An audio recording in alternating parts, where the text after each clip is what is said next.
before a child enters the Texas foster care system, sometimes it's a relative who steps in to keep them from experiencing the trauma that can come with separation. And for this week's Forever Family, Hannah Rucker shows us how a lot of times that relative is a grandparent.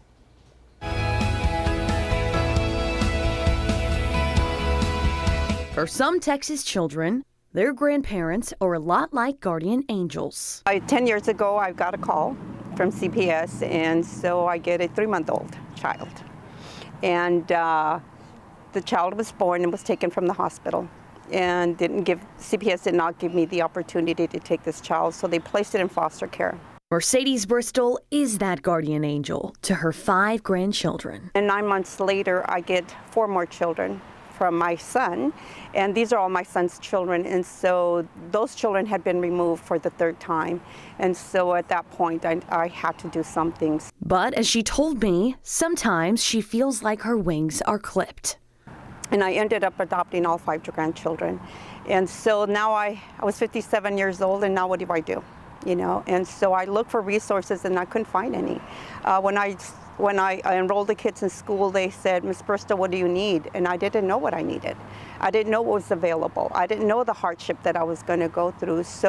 And with her own personal struggle, she cultivated what is now a statewide support group called Texas Grandparents Raising Grandchildren. This was back 2016, so now we have 17 support groups that we've started. And it was through this group she met Gloria Adams. Adams has also raised 5 of her own grandchildren. She currently has 3 living with her. The 2 others are now young adults. In my case, the parent didn't lose custody until I actually went to court to ask for the custody of the children because one of the parents abandoned the children and the other one, my son, was in jail.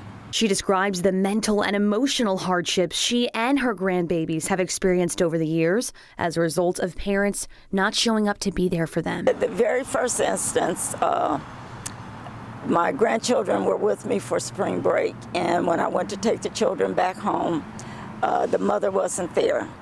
And we haven't seen or heard from her since, so that was very heartbreaking, and it's heartbreaking for the children to know for themselves that they were abandoned by their mother.